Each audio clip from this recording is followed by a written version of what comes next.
You said yesterday that with the early start today, this may be the most dangerous game you've got. And you lead by 30 at halftime and you win by 54. What did you say in pregame and halftime? Well, first of all, whatever little tiny bit of credibility I ever had is now shattered, obviously. But I really believed it. This team, New Hampshire, won 19 or 20 games last year, I believe, have everybody or nearly everyone back. They'd already won 3 road games. And in college basketball, when you win 1 road game, the road games are hard no matter who you play. On film, we were impressed. The team you saw, because of our play defensively, is not really the team that they are. So this was a tremendous effort, I thought, on our guys' part. And to answer your question, I was just going overboard the last couple days trying to make our guys understand that if they don't respect this team, it is going to be a real struggle. And I was worried because, you know, you have a tough rival road game, Big 12 games, and then you have a national game against Michigan on Tuesday, and sandwiched between that is a noon game against a team that is better than the name, you know. And in our parts, we don't know much about them, our guys, but when you start watching them on film and understand how well they're coached, I thought it was dangerous. But our defense the first half was the best 20 minutes of defense I think that we've played the entire year, and I was really proud of our guys. Coach, can you talk about the three-point shooting, how well it's, especially Keith? Yeah, I decided to start working with the three. No, I'm kidding. I'm kidding. No,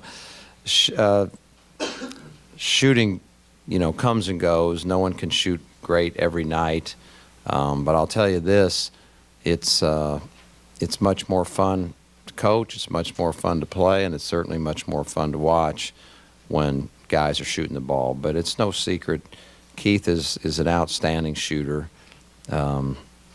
Nick Moore is an outstanding shooter. He's shown that over time. But it was good to see Shake Milton, who is also an outstanding shooter, kind of cut loose, get more shots, get aggressive. We've been encouraging that a lot lately because I think that just makes us even stronger offensively. And he is that weapon.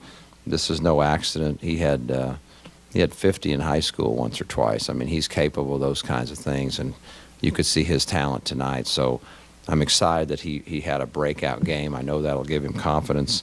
We've had a number of guys. How many guys have we had this year that have either had 15 to 20 points?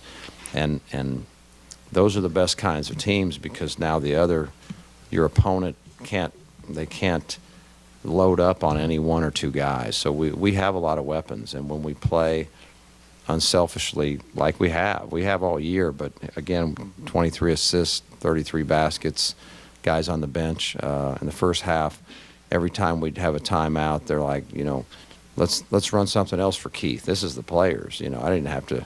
So then I'd, you know, say, well, all right, let's run this. But I'm just saying their attitude is such that they want to go to the hot guy, and that's a fun group. When you have guys like that, that's a lot of fun. He didn't make a shot the other night against TCU, and then for a while it looked like he could miss tonight.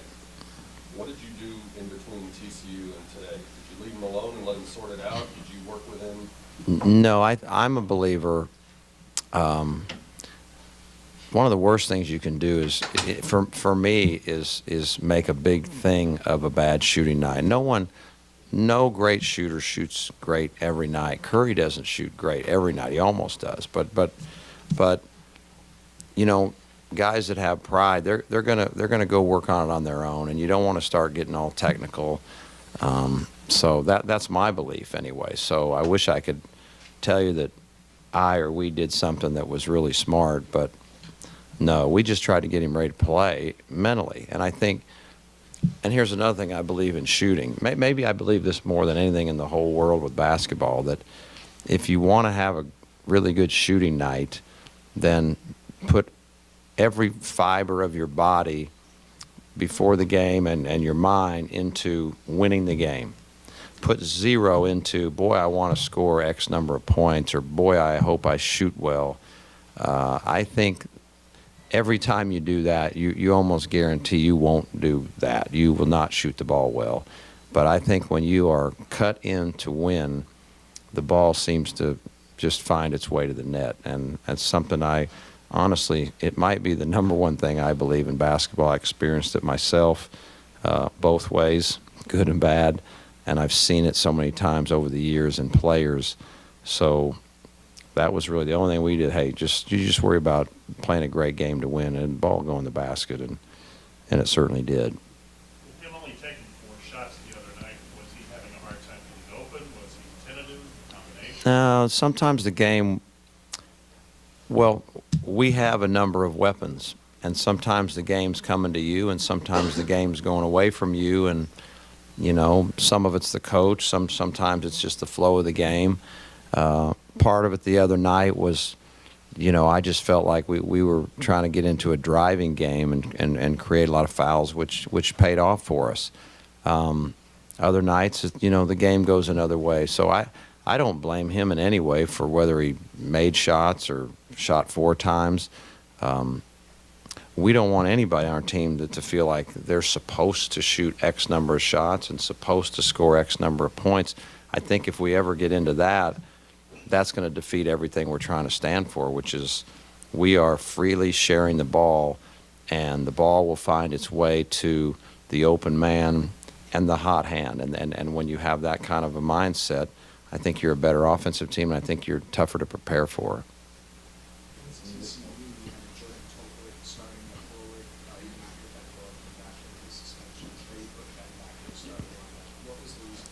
Matchups. Their leading scorer is a stretch 4, 3-point shooting, kind of a crafty guy. You'd almost call him a guard, a 3-4. And so Ben is our best guy to guard someone like that. So we waited till the very last minute, which is at the 10-minute mark. You have to put your starters to see whether they were going to start him at the 3 or the 4. If he started at the 3, we would have started Jordan and Marcus to get on a rotation with their 2 bigger guys. They're more conventional big guys. So that was the reason for that. But maybe that motivated him. But I told him beforehand, I said, maybe you don't start, but we're going to wait. We won't know till the last second. But it looked like it motivated him either way. You commented earlier about your defense, especially in the first half, and TCU, Brown, and Yale all hit a bunch of 3-pointers today you hold New Hampshire to 4 for 24. Was it simply their shots weren't falling as much, or did you change up the way your team defended on the perimeter? No, we don't change up. We do scouting report, and there's certain areas where you always have to look. How are you going to guard their ball screens? And that depends on, well, what do their guys do once they screen? Are they a pick and pop guy? Are they pick and roll? So you have to make adjustments there. And then you look at the post game. You say, okay, well, how good are their post players, and what do they do after someone throws the ball inside? Are they cutting? Are they splitting? And so those are kind of the simple preparation things you do. And we put a lot of thought, our staff, and by the way, we never talk about all the guys that are working so hard. I'm the only one that ever comes here, but a lot of guys are working very hard, scouting games and behind the scenes. But we put a lot of work into that, and we try to simplify a scouting report. But it's not. We've played some great defense this year. And we've also played some great defense and had guys shoot. TCU, we have a 9-point lead, and they throw 1 or 2 passes and shoot 2 28-footers that are guarded.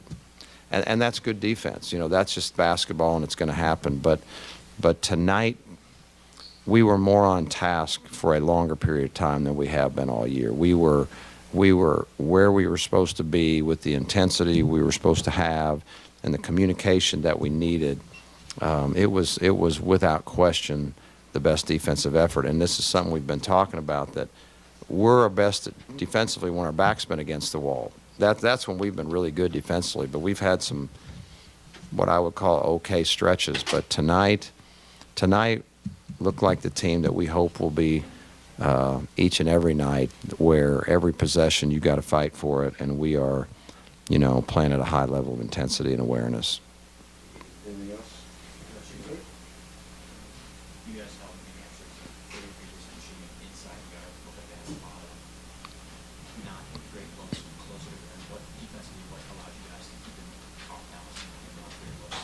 We were swarming. You know, we played hard.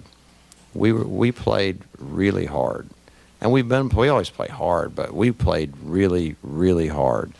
And again, I go back to you're talking about, you know, the trap game, and hey, we talked a lot about what kind of energy, what kind of intensity, what kind of commitment, real commitment, not just, you know, we're guarding them, we're gonna, you know, we'll hopefully score enough points to win. That kind of mentality. We don't want that mentality. We need the mentality that you're not going to score enough points to win, you know, from the start. And I thought I saw a different look. I hope we see it Tuesday, and I hope we see it the rest of the year for sure. It was out of reach for the entire second half. Was there a reason you stuck with the starters for so long? Well, I mean, I don't know how long I stuck with them. I was trying to get everybody playing time, so it's kind of difficult in that. And, you know, at the same time, we're not just playing for today's game. You know, we're trying to get better. So I certainly don't want to punish guys that are playing great and say, well, you're only going to play 14 minutes tonight. So honestly, I don't know exactly how many minutes. Well, I guess I could look. I could look it up. 25, 26, 23, 30, 25, 26, 17, 22. Those are the guys. So that's what we tried to do. It's just, you know, but I definitely would never want to punish guys for playing great.